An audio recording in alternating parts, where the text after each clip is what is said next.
Bismillahirrahmanirrahim. Assalamualaikum warahmatullahi wabarakatuh.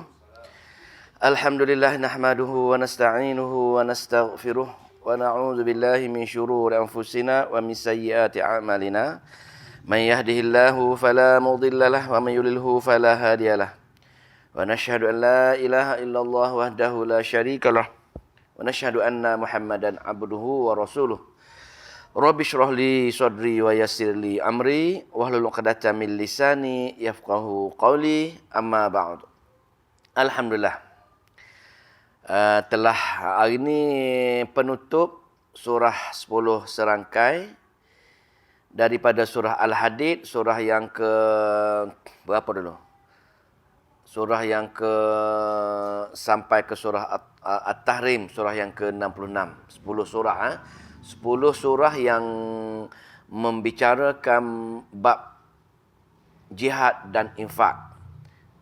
Kalau kita masih ingat lagi surah-surah tersebut, kita dah belajar surah Al-Hadid, dia bincangkan dua perkara, jihad dan infak. Lepas Al-Hadid kita bahaskan surah Al-Mujadalah, dia membahaskan bab jihad. Lepas Al-Mujadalah, Al-Hasyri juga bab jihad. Lepas Al-Ashri surah Al-Mumtahanah, dan lepas Al-Mumtahanah surah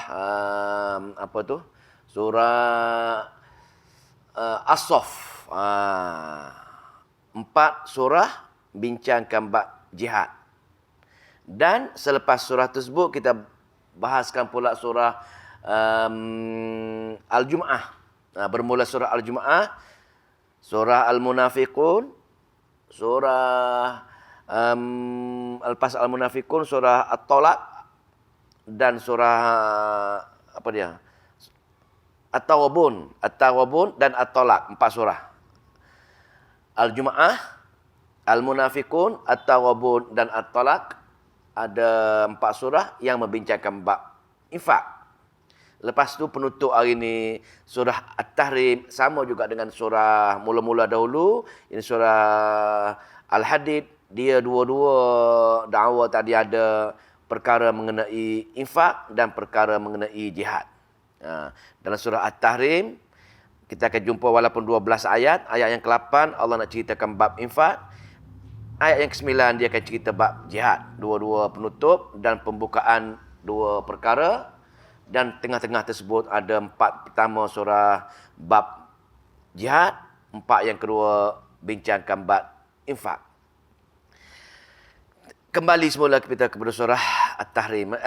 Surah At-Tahrim lah, kita baca surah At-Tahrim. Semoga Allah memberi kefahaman kepada kita dan memberi kita taufik untuk istiqamah, untuk memahami ayat Allah serta beramal dengan ayat-ayat Allah Subhanahu wa taala.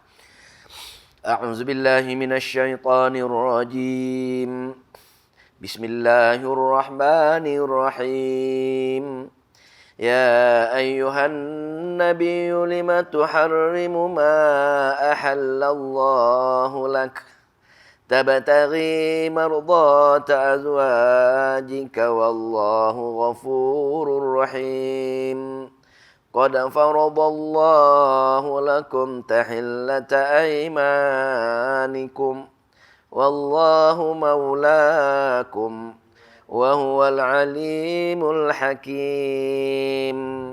Itu di antara 2 ayat dalam surah At-Tahrim. Surah ini sebenarnya kalau kita dengar kuliah Ustaz Luqman. Luqman tu cerita bab asam garam rumah tangga Rasulullah. Ini salah satu dia akan ceritalah. Malam belum masuk lagi saya rasa tajuk ni. Tapi insya-Allah dia akan ceritakan baru ni bab asam garam.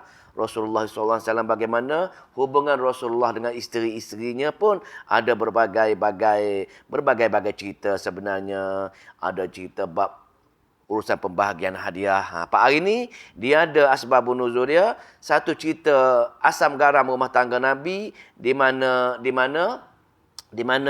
Nabi dalam usaha untuk menjaga hati isteri, untuk menyukakan hati isteri baginda, yakni nak mendapatkan keredaan isteri baginda, maka baginda sanggup bersumpah. Nak memuaskan hati isteri dia, baginda bersumpah. Apa cerita dia? Cerita dia ialah begini cerita dia. cerita dia Nabi sebagaimana kita sedia maklum. Dan isteri-isteri dia lagi arif mengenai sifat Nabi. Nabi ini, Nabi besar kita Nabi Muhammad SAW amat suka dengan benda-benda yang wangi. Dia sanggup berusaha untuk dapatkan benda wangi dan amat benci kepada perkara-perkara yang busuk. Perkara-perkara yang busuk baginda amat benci. Maka atas dasar dua perkara ini, maka Nabi amat menggemari satu lagi disayang wangi, dia suka dengan makan madu, minum madu.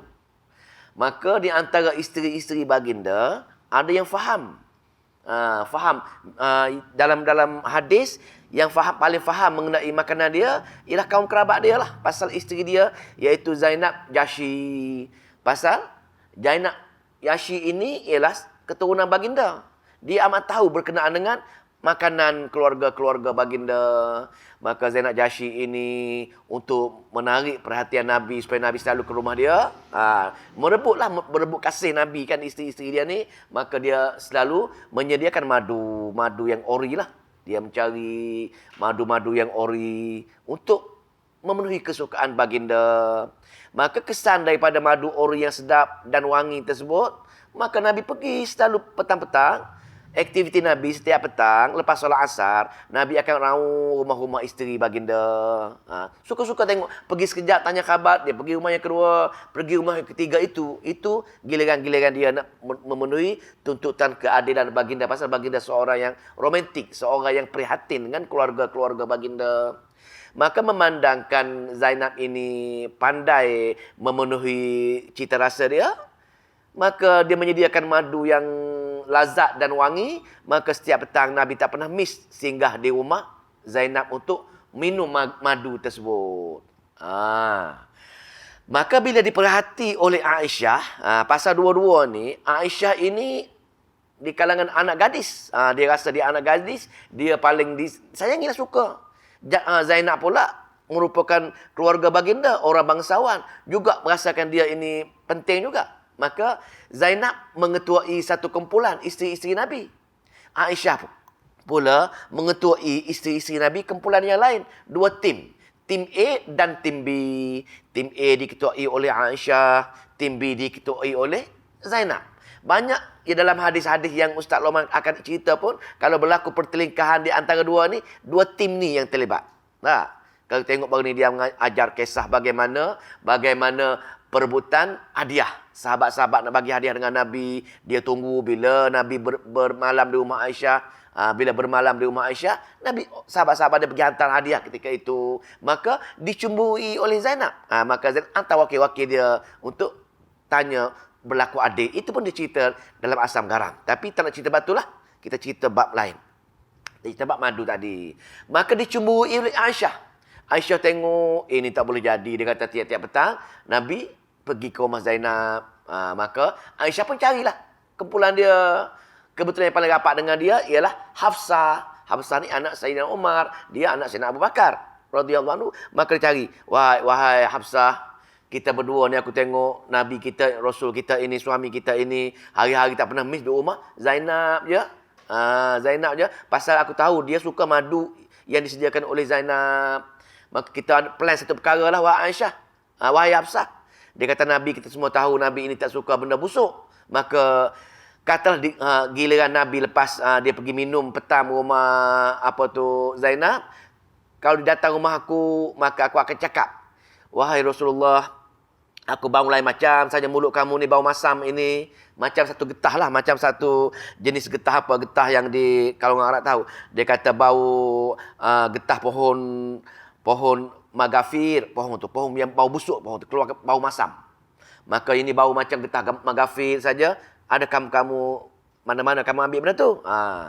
Kalau pergi rumah kamu pula Hafsah, kamu ucap benda yang sama. Wahai Rasulullah, aku tengok bau mulut kamu ini masam sampai bagaimana mau getah magafir saja. Macam tu. Maka habis cerita, dia plan dia berdua tu. Plan dia. Maka kebetulan satu petang tersebut, setelah Nabi balik daripada rumah Zainab, tiba giliran dia singgah rumah Hafsah. Singgah rumah Hafsah, samalah apa yang Hafsah cakap oleh ketua dia tadi, oleh Aisyah tadi. Dia tanya, wahai Rasulullah, aku bau lain macam saja mulut kamu malam ni, petang ni. Dah, bau macam masam getah magafir ini, maka Rasul dengar bau busuk macam itu, dia pun berubah. Dia kata, ini rahsia kita berdua. Wahai Hafsah, ini rahsia kita berdua. Sebenarnya petang tadi aku baru minum madu rumah Zainab. Aku tak jangkalah bau busuk sebegini rupa. Maka mulai hari ni, tengok ni. Mulai hari ni aku bersumpah tidak akan minum madu lagi. Itu sumpahan dia. Tidak akan minum madu lagi. Maka ini rahsia kita, jangan cerita pada orang lain. Maka Allah pun turun ayat ni. Allah pun turunlah ayat dalam surah At-Tahrim. Allah menegur Nabi dengan sifat, kenapa kamu demi nak memuaskan hati isteri-isteri kamu, kamu sanggup bersumpah mengharamkan apa yang Allah halal, walaupun tujuan kamu bukan mengharamkan, cuma bau busuk saja. Maka ini sumpahan-sumpahan kamu, kenapa buat semacam ini? Allah turun ayat dia. Kita tengok ayat dia lah. A'udzubillahi minasyaitonirrajim. Ya ayuhan nabi, wahai nabi, wahai nabi, wahai nabi, lima tuharrimu ma ahallallahu lak. Kenapa kamu bersumpah? Kenapa kamu bersumpah dengan menghalang diri kamu daripada menikmati apa yang Allah halalkan bagi kamu? Wahai Nabi, kenapa kamu bersumpah sanggup menyekatkan diri kamu dari tidak menikmati apa yang Allah telah halalkan kepada kamu? Yakni Allah halalkan madu. Kenapa kamu mengharamkan madu? Pasal kamu kata nak madu tu bau busuk, sedangkan bukan busuk pun. Lepas tu, kenapa? Allah tegur juga. Demi kamu mengharamkan apa yang Allah halal tadi, kenapa? Pasal kamu cuma beranggapan tabtaghi mardata azwajika. Kamu nak memenuhi kehendak isteri kamu saja yang kata dia tak suka dengan busuk. Maka bila kamu pun tak suka dengan busuk, isteri kamu happy, maka kamu pun tak nak lagi makan madu, minum madu yang kamu kata berbau busuk tersebut. Jadi di sini tegur Allah, wahai Muhammad, kenapa kamu sanggup bersumpah demi untuk membahagiakan, menyukakan isteri kamu, kamu sanggup bersumpah tak nak menikmati apa-apa makanan yang Allah halalkan. Maka wallahu ghafurur rahim. Walaupun Allah marah macam itu, Allah marah dengan keadaan marah, teguran membina. Sebenarnya teguran membina iaitu teguran Nabi untuk membina Nabi. Nabi bukannya mengharamkan apa yang Allah halal, cuma kepada bau busuk tu saja. Wallahu ghafurur rahim. Maka Allah Maha Pengampun dan Maha Penyayang. Maha Penyayang, Maha mengasihani. Kalau kamu buat sesuatu arahan Allah, yang ni Allah cerita perbuatan dia, cara membayar kifarah kepada sumpah dia tadi, untuk menghalalkan sumpah yang kamu buat tadi, maka kena bayar dia punya kifarah dia. Dalam surah, tengoklah nanti tuan tengok dalam surah Al-Maidah ayat yang ke-89, Allah ceritalah bagaimana bentuk kifarah yang Nabi bayar pasal akibat sumpah tersebut. Nak tengok sekejap boleh, pasal kita pun hari terakhir lah masih kita apa kan. Tengoklah ayat 89 surah Al-Maidah. Tengok ayat. Qad faradallahu lakum, sungguhnya mewajibkan Allah lakum kepada kamu semua, tahillata aimanikum, untuk membebaskan sumpah-sumpah kamu. Kena bayar kifarah tersebut. Ada sembelih binatang rasanya, puasa, berbagai-bagai pilihan lah, untuk bayar sumpah kamu tersebut. Maka tahillata aimanikum, untuk membebaskan sumpah-sumpah kamu tersebut. Maka bila kamu ikut arahan Allah untuk membatalkan sumpahan kamu tersebut dengan berkorban atas kafarah tersebut, maka wallahu maulakum, dan Allah lah sebagai pelindung kamu semuanya, di mana Allah kenalkan diri dia. Wa huwal alimul hakim. Allah amat mengetahui di atas niat kamu, walaupun kamu nak menyukakan hati isteri kamu tadi, Allah Maha mengetahui. Dan Al-Hakim, Allah Maha bijaksana. Yakni bila kamu mengikuti perintah Allah supaya membayar kifarah tersebut, maka Allah akan tidak hukum kamu, Allah ampunkan segala dosa-dosa kamu, walaupun sebenarnya kamu tidak berdosa pasal Nabi dah. Tapi Allah Maha bijaksana untuk menaikkan darjat-darjat Nabi. Bagi Nabi bukan untuk hilang dosa dia. Pasal Nabi tak berdosa. Untuk Nabi, Allah akan naikkan darjat dia lagi. Habis dua cerita. Maka Allah balik semula cerita, kisah dia, maka kisah bagaimana dia berpakat, Aisyah bercakap dengan Hafsah tadi, maka Nabi Allah ulang balik cerita dia. Bagaimana? Wa iza asarran nabiyyu, dan ketika asarra merahsiakan, nabi, ketika Nabi merahsia apa? Bila Hafsah tanya, kenapa bau mulut kamu busuk wahai Rasulullah? Maka Nabi kata, ini rahsia kita berdua, jangan kamu cerita ke orang lain. Ni wa iz asarran nabiyyu, ketika merahsiakan Nabi ila ba'di azwajihi, kepada sebahagian isteri dia dengan isteri-isteri lain.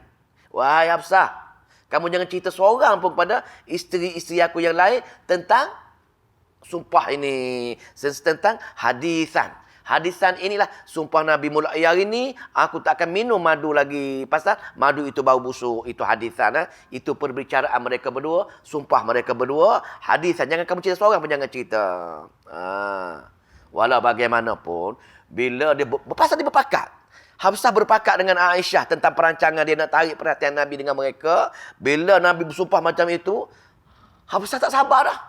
Terus pergi. Nabi balik saja, terus dia pergi rumah Aisyah. Wahai Aisyah, kita punya planning dah berjaya dah. Nabi bersumpah dah, Nabi tak akan minum lagi madu rumah Zainab. Seronok dia. Dia happy dia. Happy dia.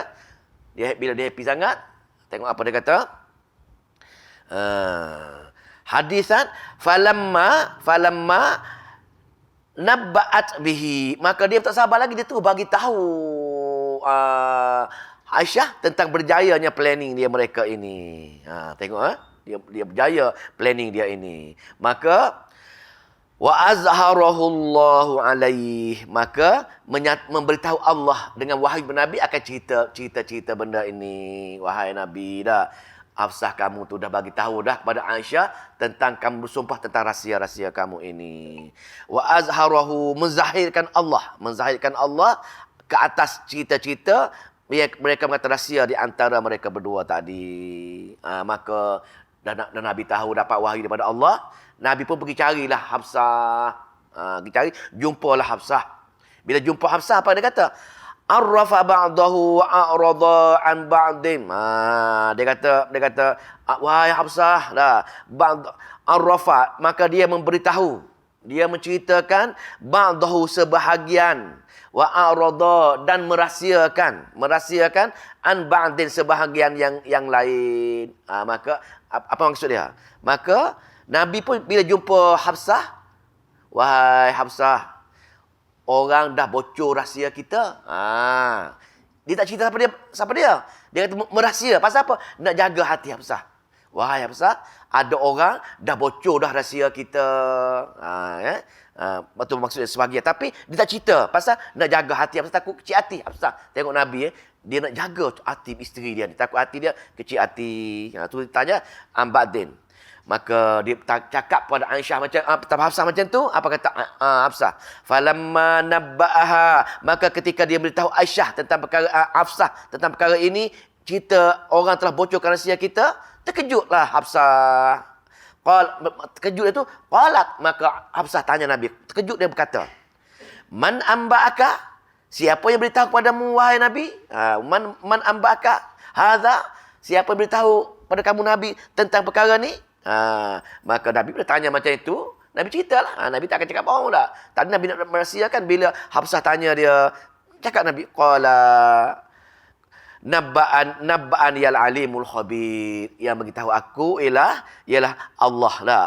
Allah yang maha mengetahui dan maha melihat. Pasal sembunyi macam rahsia pun Allah tetap mengetahui tentang rahsia-rahsia mereka. Ya, maka tak ada apalah. Maka bila jadi macam itu, risaulah Aisyah dan Hafsah pasal perancangan dia. Zainab tak tahu lagi ni. Dua ni baru tahu. Maka takutlah Aisyah dengan timbalan dia Hafsah ni. Dia pasal dia dua tim. Dengan timbalan Hafsah ketakutan. Maka bila ketakutan, maka Allah turun satu ayat untuk mereka. In tatuba ilallah, jika kamu berdua takut maka bertaubatlah kepada Allah. Bersuruh bertaubat. Ini mana ibrah untuk kita. Bila kita melakukan sesuatu kesalahan, sesuatu apa-apa saja yang kita rasa berdosa, maka segera bertaubat. Ini pilihan Allah. Ini arahan Allah. Ilallah, bertaubat kepada Allah. Maka faqad da'at qulubukum, kerana sungguhnya hati kamu berdua telah cenderung kepada dua perkara sini. Hati kamu sebenarnya telah cenderung pada takut dan nak bertaubat kepada Allah Subhanahu wa taala. Faqad da'at qulubukuma, hati kamu sebenarnya bila sebab kamu takut tadi, kamu telah terdorong untuk bertaubat dah sebenarnya pasal di atas kesalahan kamu tersebut. Tafsir yang kedua ada juga kata macam ni.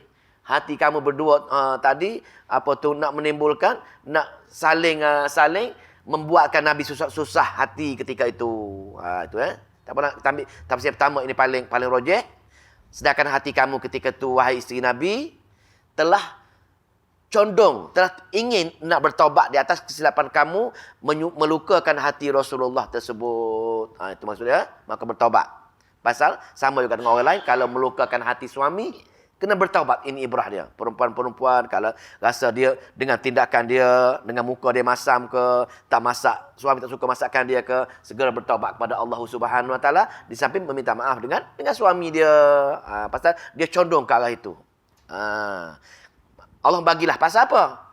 Kalau kamu melukakan hati Rasul, menyakitkan hati Rasul kami, wa in tazahara alaihi, kalau kamu berdua berpakat nak menyakitkan hati suami kamu, yakni Rasul kami, maka fa innallaha, maka sungguhnya Allah itu huwa maulahu, Allah dia maha pelindung sebenarnya. Dia akan melindungi Rasul tersebut. Yang pertama, Allah tak akan melindungi Rasul. Yang kedua, wa Jibrilu, dan malaikat Jibril juga akan melindungi Rasul. Lepas tu wasalihul mu'minina, dan orang-orang beriman pun akan melindungi Rasul-Rasulnya. Dan wal malaikatu ba'da dzalika zahir, dan malaikat-malaikat pun semakin akan menjadi penolong pada Rasul. Pasal Rasul ini orang yang paling mulia, maka orang beriman dan Allah, orang beriman, malaikat Jibril, orang soleh, lepas tu malaikat-malaikat lain semua kali akan berpakat menolong Rasul, walaupun isteri-isteri Nabi tak nak tolong Rasul, tak nak tolong suaminya yang Rasul tadi.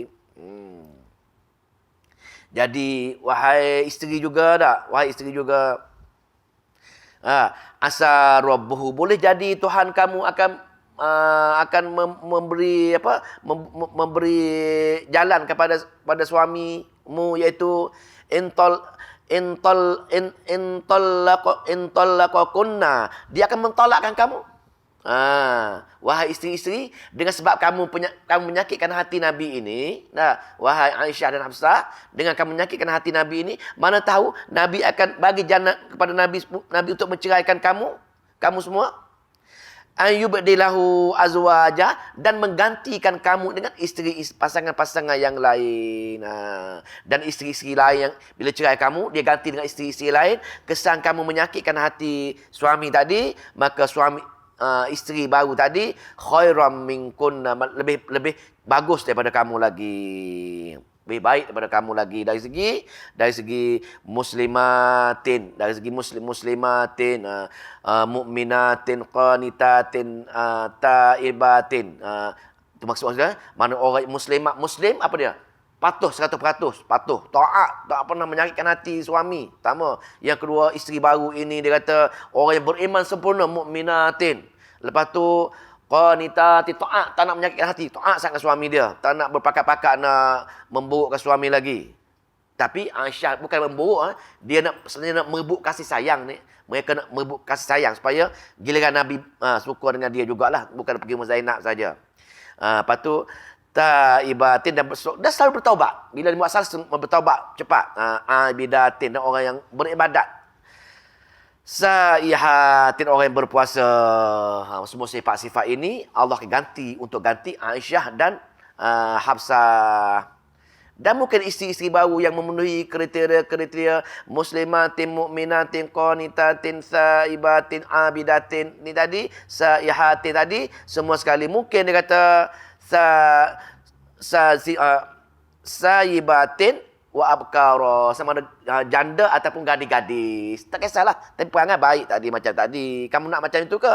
Maka lagi takut isteri-isteri Nabi bila baca ayat ni cepat dia bertaubat, cepat minta maaf kepada Rasulullah sallallahu alaihi wasallam. Tapi itulah asam garam dia sebagai manusia biasa tak boleh lari daripada perkara-perkara ini. Habis kisah Nabi, kisah perancangan mereka dengan isteri-isterinya. Ini bukan memburuk kepada isteri tau, tapi ini nak ceritanya Nabi manusia biasa, isteri dia manusia biasa, tidak terdedah kepada berlakunya salah faham rumah tangga. Nak orang yang poligami macam ini berebut kasih sayang. Begitu juga dengan anak dan ayah. Kasih sayang. Pasal kasih sayang ini sebenarnya susah nak dibahagikan sama rata. Sebab tu orang yang rasa kasih kepada anak tentu tidak ada dosa dia pasal tak boleh ubah itu. Secara zahir tak apa. Tapi secara dalaman ini tak boleh nak ubah perasaan bersebegitu rupa. Tengok ayat yang ke-6. Ayat yang ke-6.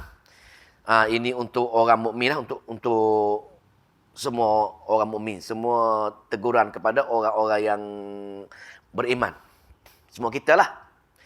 Ya ayyuhallazina amanu, wahai orang-orang yang beriman. Wahai orang-orang beriman. Dah tengok dengar kisah dah bagaimana ketaatan tadi, suruh bertaubat tadi, nak jaga tadi. Satu cara wahai orang beriman.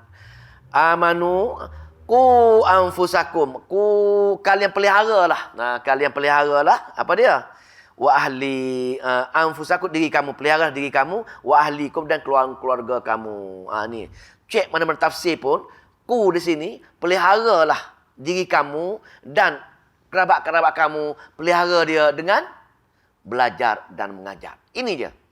Ku ini ceklah mana-mana tafsir pun, dia akan rujuk kepada belajar Al-Quran dan mengajar Al-Quran dan masuk memahami dan beramal dengan dia. Itu maksud, ku jaga diri kamu, jaga isteri kamu dengan kitab Al-Quran ini. Jaga apa? Jaga naron daripada api neraka. Tak belajar, tak mengajar, Allah kata dibakar dengan api neraka. Pasal ini kata Allah ni.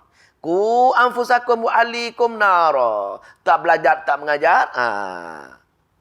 Mana kena jagalah. Jaga isteri, jaga anak-anak semua. Dibakar api neraka. Di mana waquduhan nas wal hijarah, dan di mana dalam neraka tersebut dalamnya ada manusia-manusia yang dibakar dan batu-batu. Ada tafsir mengata batu-batu inilah batu-batu untuk apa? Batu-batu tadi. Batu-batu tadi kesan dia nak memanaskan lagi api neraka tadi. Bila bakar batu-batu berhala sebagai contohnya, letak sebagai booster. Orang dah mayat orang yang kafir tadi bakar lagi panas, batu lagi panas lah. Kalau orang duduk dalam spa mandi dah, dia letak batu dah. Pasal batu itu untuk merangsang kepanasan. Jadi Allah nak nukilkan dalam ni, nak cerita panasnya api neraka ini dengan manusia-manusia dan batu-batu yang dibakar lama-lama untuk menghukum, untuk membakar manusia yang ekar, yang tak belajar dan mengajar tadi. Berat ni, ini berat ni. Waquduhan apa tu? Mana? Nar waquduhan nas wal hijarah 'alaiha. Dan di atasnya, lepas tu dalamnya apa dia? Al malaikatu. Dalam tu ada malaikat-malaikat penjaga dia. Pasal manusia, makhluk ni, jin dan manusia dah ahli neraka, dah ahli syurga. Siapa lagi ada? Yang ada malaikat saja. Malaikat ini tugas jaga neraka ni. Ada malaikat, nama-nama malaikat adalah jaga neraka dah. Malaikat Zabaniyah, garang sekali dah. Apa dia? Malaikah ghilazun, yang amat-amat kasar. Dia tak bercakap ni. Dia hukum je. Dia bakar je. Bakar, nak lari saja, dia kecangkuk besi, tarik, letak sombang tengah-tengah tadi.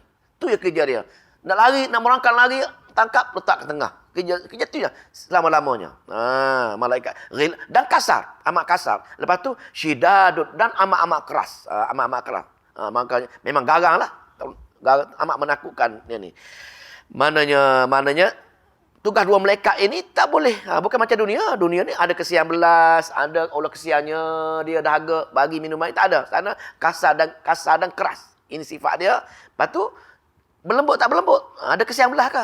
Allah kata la ya'sunallaha. Mereka tidak akan menderhakai Allah walaupun sekejap, sesaat pun tak ada. Merayulah, menangislah macam mana minta, dia takkan ikut kehendak manusia, pasti ikut arahan Allah untuk menyeksa manusia saja. Amruhum, apa yang menyuruh, apa yang disuruh oleh Allah kepada mereka, dan wa yaf'aluna ma yu'marun, dan mereka mengerjakan apa yang Allah perintahkan kepada mereka. Itu saja amalan dia, hukum saja. Hukum bakar pukul, itu kerja dia sampai bila-bila. Kadang-kadang dalam ayat Al-Quran lain menangis, menjerit, wahai malaikat, seksanya kami. Boleh tak berdoa dengan Allah supaya meringankan sekejap untuk sesaat ke, untuk kami ni seksa sangat dah ni. Dah sejuta tahun dah dibakar, tak berhenti-henti lagi. Maka malaikat tanya, duduk 1000 tahun lepas tu. 1000 tahun baru dia jawab, respon dengan pertanyaan tadi. Atas dunia dahulu, ada kan orang-orang ajar kitab yang menyebabkan kamu dihukum macam ni? Ada, tapi kami degil. Kamu minta sendiri. Allah jawab, orang kafir kami tak akan layang lagi. Itu maksudnya betapa-betapa ngeri kalau tengok ayat Al-Quran, bab sifat-sifat neraka, cerita kisah-kisah manusia-manusia yang dihukumkan ke dalamnya. Maka sifat malaikat, maka ya ayyuhallazina kafaru, malaikat tu berkata kepada orang-orang yang masuk neraka. Dia kata ni. Dia kata apa? La ta'taziru al-yawm. La ta'taziru al-yawm. Kamu tak payah berdalih lah, hai orang kufur. Kamu tak payah berdalih, tak payah merayu, tak payah menangis, tak payah berdoa lagi lah. Tak payah. Stop semua. Tak payah buat lah. Pasal apa? Hari ni, innama tujzauna ma kuntum ta'malun. Innama sungguhnya zaman sekarang, alam akhirat hanya ma kuntum ta'lam, untuk tujzauna, untuk membalas. Untuk membalas. Sebab tu darul jazam, darul tilah dunia ni, darul jazam akhirat, untuk balas saja. Maka di sana innama tujzauna ma kuntum ta'malu, sana hanya untuk balas saja. Tak menangis menyesal apa, tak ada guna lagi dah. Mereka marah tu, mereka marah dengan penduduk-penduduk neraka jahanam yang minta, yang merayu, yang menangis, nak minta buat berbagai dalihan, nak kembali semula ke dunia. Nak balik mengaji ke, nak balik berinfak ke, nak balik buat baik ke, semua sekali dia tak ada dah. Sana untuk dihukum saja.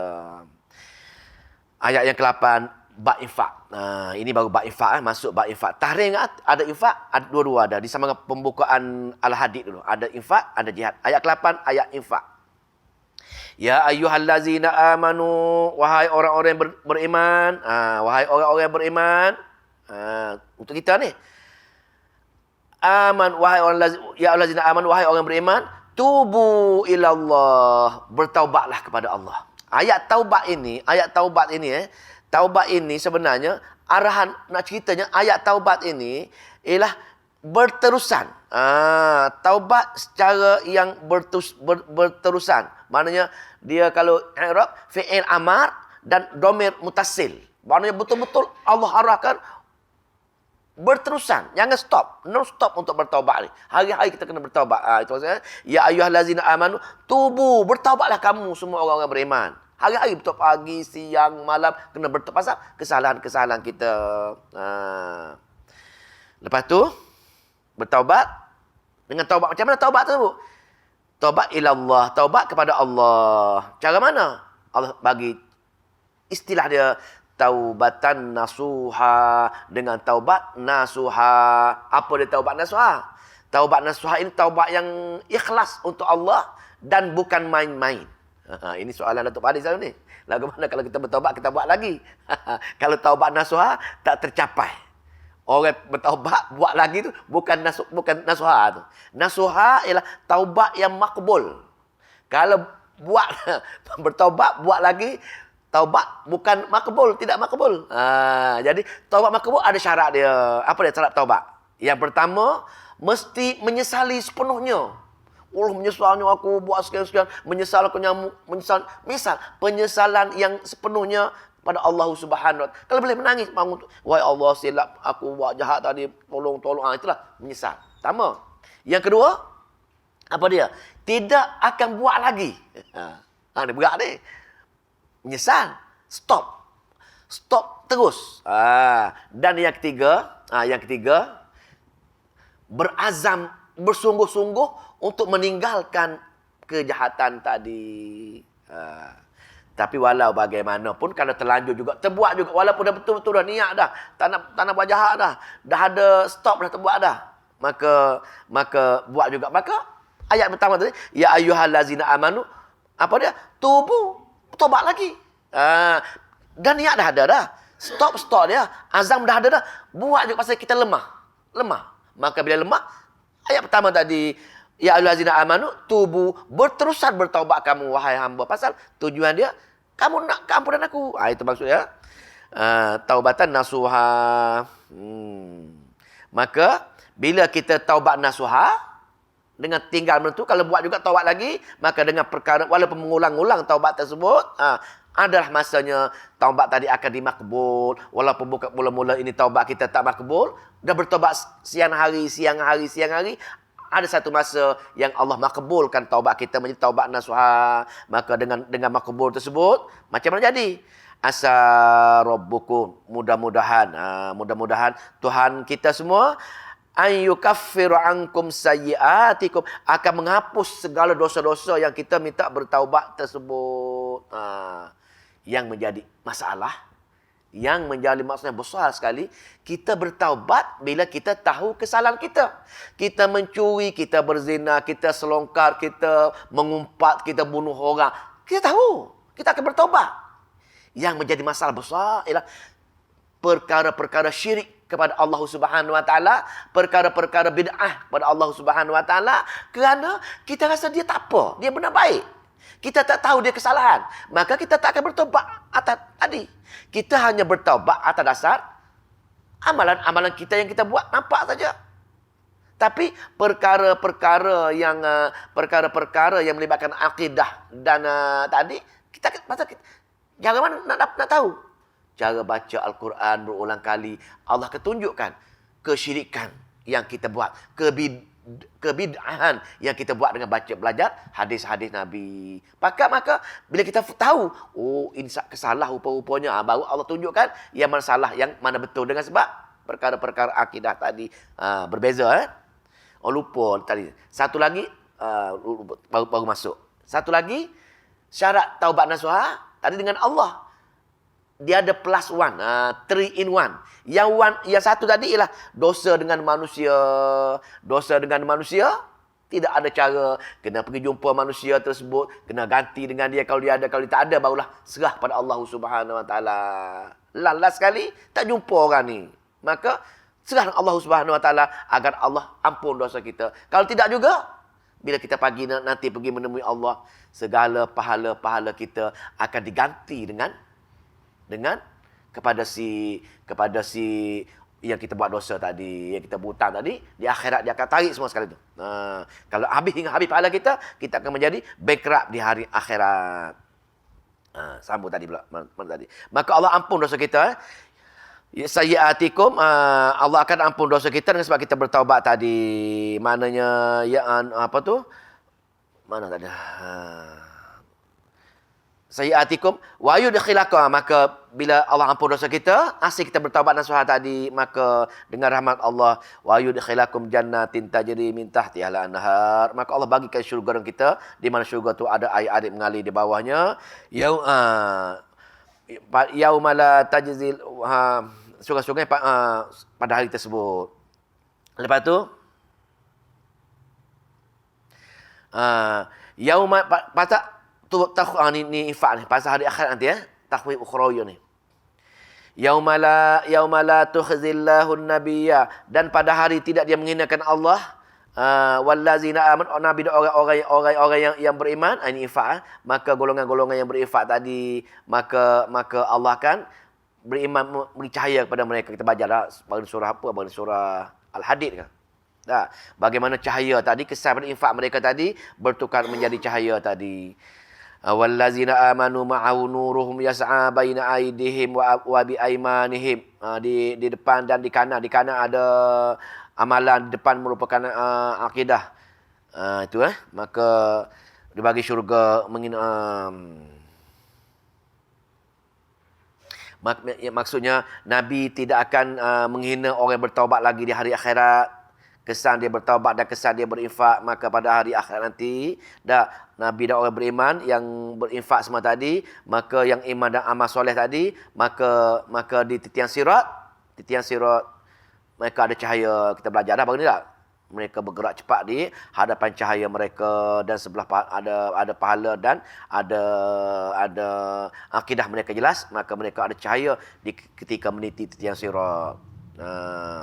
Juga mereka berkata,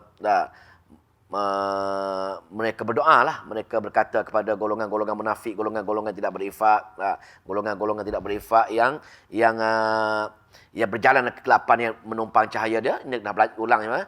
Maka di antara doa mereka, doa orang yang beriman ini, Rabbana atmim lana nurana, wahai Tuhan kami, sempurnalah bagi kami cahaya, waghfir lana, dan ampunilah bagi kami, innaka ala kulli syai'in qadir, sungguhnya engkau atas segala sesuatu ada maha kuasa. Ini pun doa yang kita boleh amal lah, pasal doa ini doa umum, doa umum. Doa umum untuk kita dapat cahaya bila kita meniti di hari akhirat nanti. Rabbana atim lana nurana waghfir lana innaka ala kulli syai'in qadir. Wahai Tuhan kami, sempurnalah bagi kami cahaya bagi kami. Yang kami boleh beramal dengan yang boleh beri cahaya pada kami di akhirat nanti, dan waghfir lana, dan ampunilah bagi kami dosa-dosa kami. Innaka ala kulli syai'in qadir. Engkaulah maha berkuasa ke atas segala sesuatu. Itu bab infak. Bab 9, bab jihad. Lepas tu dia gabung dua-dua dakwah kat sini.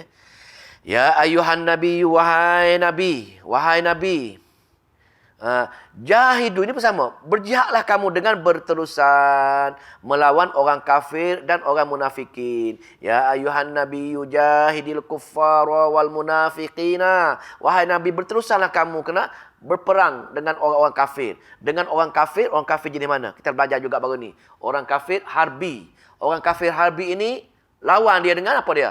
Dengan perang pedang. Bila daulat jelah, bila akhirlah zaman, bila dah istihar perang, istihar negara Islam lah. Sekarang tak boleh. Jihad sekarang ni, jihad menyebar, baca ayat-ayat Allah.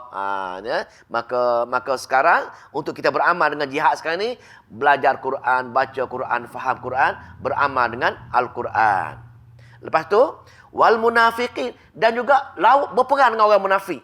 Pasal apa? Pasal orang munafik ini duduk bersama-sama dengan Nabi. Macam kita duduk sekali macam ni. Cara mana? Dengan orang munafik ini tak boleh perang dengan dia. Cara mana? Ajar Quran, dengar Quran, faham Al-Quran, baru orang munafik akan kembali kepada mukmin tulen. Itu je. Nak berlawan dengan orang, pasal orang munafik ini orang yang lemah imannya. Dia tak terima penuh Al-Quran. Jadi bila ajar Quran, dengar Quran, maka dia akan kembali pada ajaran Islam yang sebenarnya.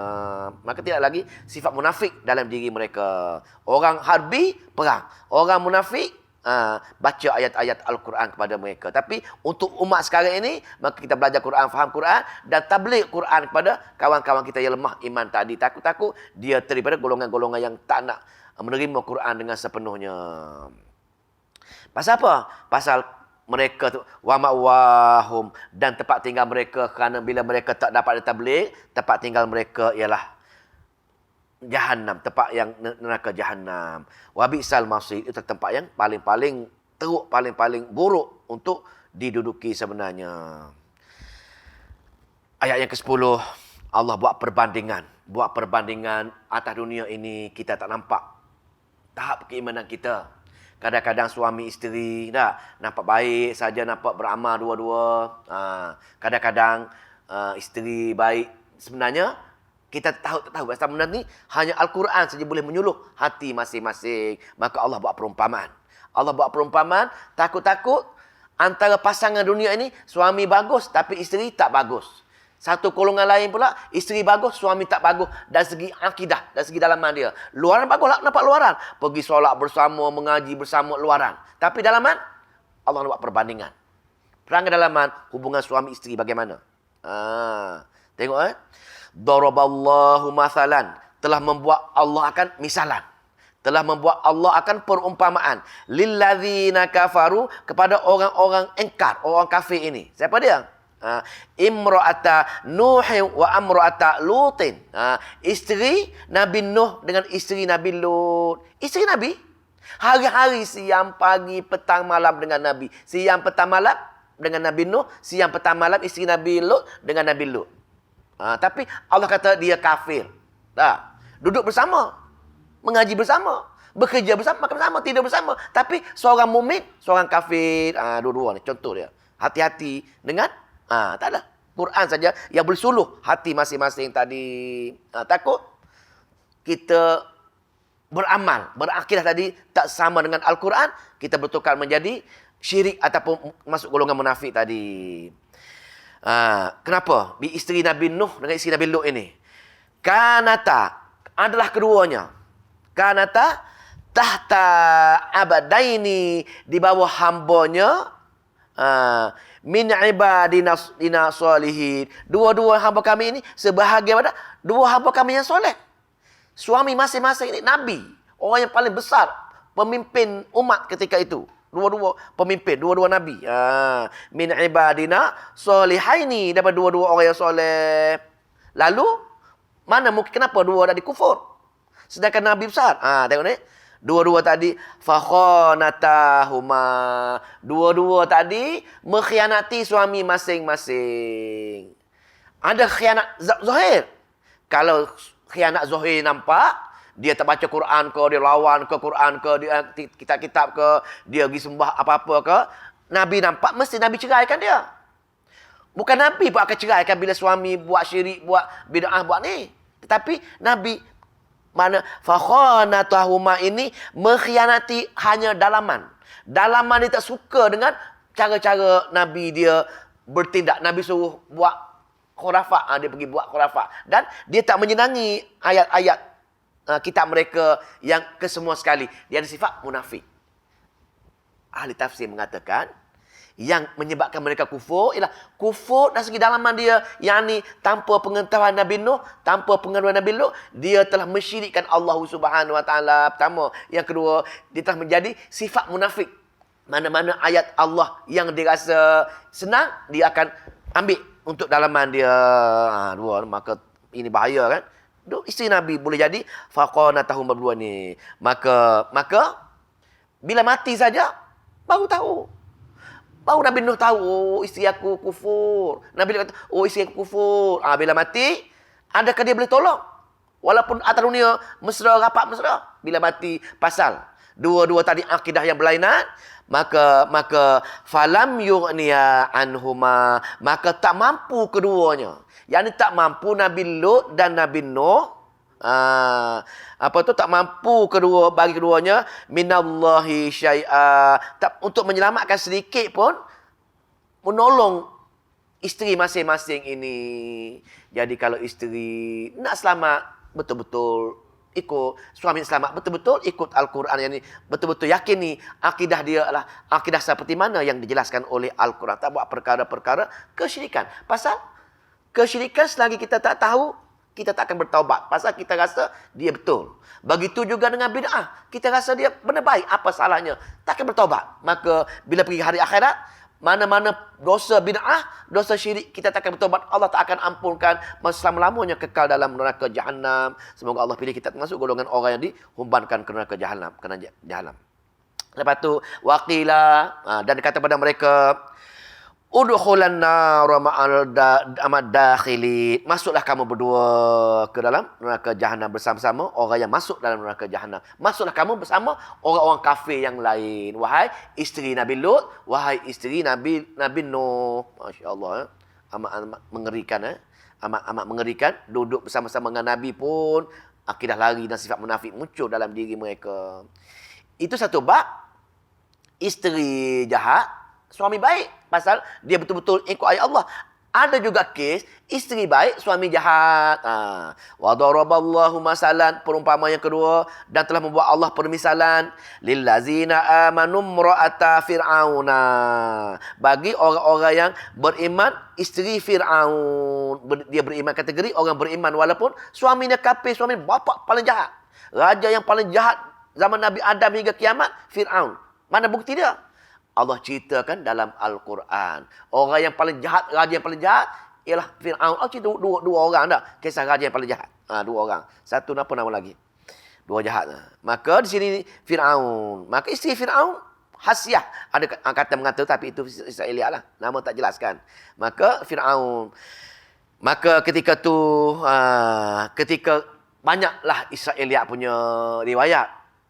Macam-macam nak tidur dengan Fir'aun, ada sekian-sekian, berbagai-bagai lah. Tapi tak ada dalil dan bukti. Kita sentuh lah. Banyak dalam kitab tafsir, cerita bagaimana Hasiyah nak berhubung dengan Fir'aun masa nak tidur malam. Berbagai-bagai cerita. Tapi tak ada yang sahih. Yang sahihnya, dia kata dalam Quran. Apa dia kata? Apa kata isteri Fir'aun tadi? Orang beriman tadi. Walaupun suami dia kafir tadi. Qalat Rabbi, wahai Tuhanku. Dia berdoa lah. Dia berkata, setiap malam, setiap hari ke, dia sering berdoa. Wahai Tuhanku, Rabbi, ibnili, bangunlah untukku, indaka baitan, sebuah rumah di sisimu, sebuah istana di sisimu, fil jannah, dalam syurga. Wahai Tuhanku, teruk sangat aku dulu orang tak beriman dengan Fir'aun ini dah.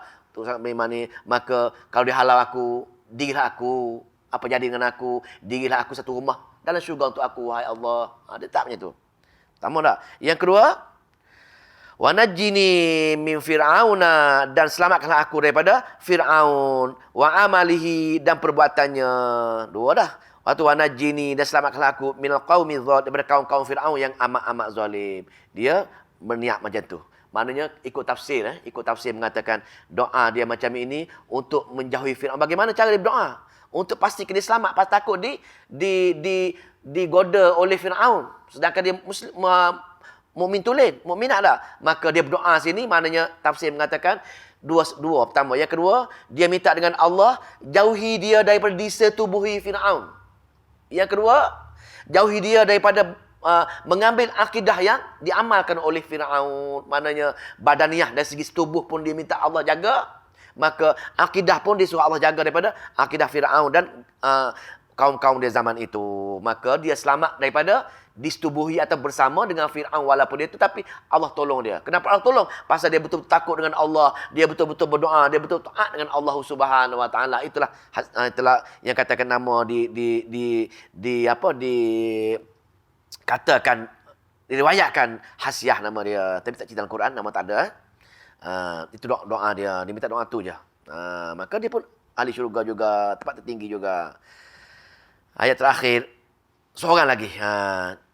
Suasana dunia untuk betapa orang yang taat dengan Allah, orang selalu berdoa dengan Allah, orang yang betul-betul takwa. Macam kita baca semalam, nak berjaya, takwa. Cerita mana? Nak berjaya, takwa. Maka satu lagi kisah lagi Allah ceritakan, wa Maryam binti Imran. Seorang lagi pun sama juga Maryam. Wa Maryam ba'nata Imran, dan Maryam putri Imran, putra. Apa dia? Kebaikan dia. Allati ahsanat farjaha, dia yang memelihara kemaluannya. Dia tak ada, dia jaga kemaluan dia. Fanafakhna, maka kami tiupkan. Fihi min ruhina, dari ruh kami. Wasaddaqat bi kalimati, dan dia selalu membenarkan kalimat-kalimat kami. Kenapa kami tiupkan ruh dia? Pasal dia ini ialah sifat Maryam ini, wasaddaqat bi kalimati. Dia selalu membenarkan ayat-ayat kami. Dia selalu membenarkan kata-kata kami, maka kami kesan kebaikan dia, kesan ketaatan dia, kami bagi luar biasa dengan dia. Walaupun dia tak kahwin, kami tiupkan ruh dia, maka dia melahirkan Nabi Isa alaihi salam. Wa saddaqat bi kalimati rabbiha wa kutubihi. Kalimat-kalimat Tuhannya dan kitab-kitabnya, dia selalu membenarkan perkara tersebut. Dia macam kita lah, kita kena semua nabi-nabi tadi ikut perkara-perkara ini. Maka wakanat minal qanitin. Maka itulah dialah dialah sebahagian daripada orang-orang yang patuh taat pada Allah Subhanahu wa taala. Jadi ketiga-tiga cerita ini, suami jahat, isteri baik, suami baik, isteri jahat, dan satu ni perempuan yang tak ada suami tapi dia betul-betul taat pada Allah Subhanahu wa taala. Semua sekali Allah letak dia dalam syurga Allah ketiga-tiga tersebut. Nah, ceritanya sifat takwa perlu ada pada ketiga-tiga sini, dan takwa tersebut untuk ukur tahap takwa tadi macam mana? Untuk ukur tahap ketakwaan tadi, taat dengan Allah, takut dengan Allah, nak ukur dia ayat ni apa dia? Jihad dan infak. Semua keseluruhan daripada surah Al-Hadid hingga surah At-Tahrim, 10 surah cerita bab infak dan jihad. Maka nak ukur iman kita, nak ukur takwa kita, adakah kita sanggup berjihad ataupun berinfak tadi. Memandangkan sekarang ini tidak ada arahan untuk berjihad, maka berjihad sekarang ini ialah berjihad seperti jihad sebelum hijrah ke Madinah, yakni dalam ayat surah Al-Furqan, jihadan kabira. Wahai Nabi, bila kamu berjumpa dengan orang-orang Arab, orang kafir, maka berjihadlah kamu dengan jihad yang paling-paling besar, yakni berjihad mereka dengan menyebarkan ayat-ayat Al-Quran kepada mereka. Maka untuk kita pun nak ukur iman kita, nak ukur tahap ketakwaan kita, cek adakah kita buat perkara-perkara arahan Allah, yakni seperti mana 10 surah serangkai ini, yakni berjihad dan infak. Kalau kita rasa seronok sangat berinfak, seronok sangat berjihad, maka keberkesanan arahan Allah dalam takwa tadi telah capai maksud arahan Allah tersebut. Kita telah beriman dengan ayat tadi sebagaimana Nabi Nuh dan Nabi Lut, sebagaimana isteri Firaun, dan sebagaimana Maryam yang bertaat dengan Allah Subhanahu wa taala. Maka Allah pilih dia dalam suasana ujian semacam mana pun, tetap Allah letak dia dalam syurga Allah semua sekali. Wallahu taala alam. A'udzubillahi minasyaitonirrajim. Bismillahirrahmanirrahim. Allahumma salli wa sallim wa barik ala Muhammad. Allahumma faqihna fi din wa 'allimna ta'wil wahdina ila sawa'is sabil. Allahumma fiqna lima tuhibbu wa tarda waj'al akhiratana khairan minal ula. Radina billahi rabban wa bil islami dina wa bi Muhammadin nabiyyan wa rasulah. Allahumma aj'al al-Qur'ana hujjatan lana ya arhamar rahimin, wa taj'al alaina al-Qur'ana hujjatan alaina ya rabbal alamin. Rabbana atina fid dunya hasanah wa fil akhirati hasanah wa qina azabannar. Walhamdulillahi rabbil alamin. Assalamualaikum warahmatullahi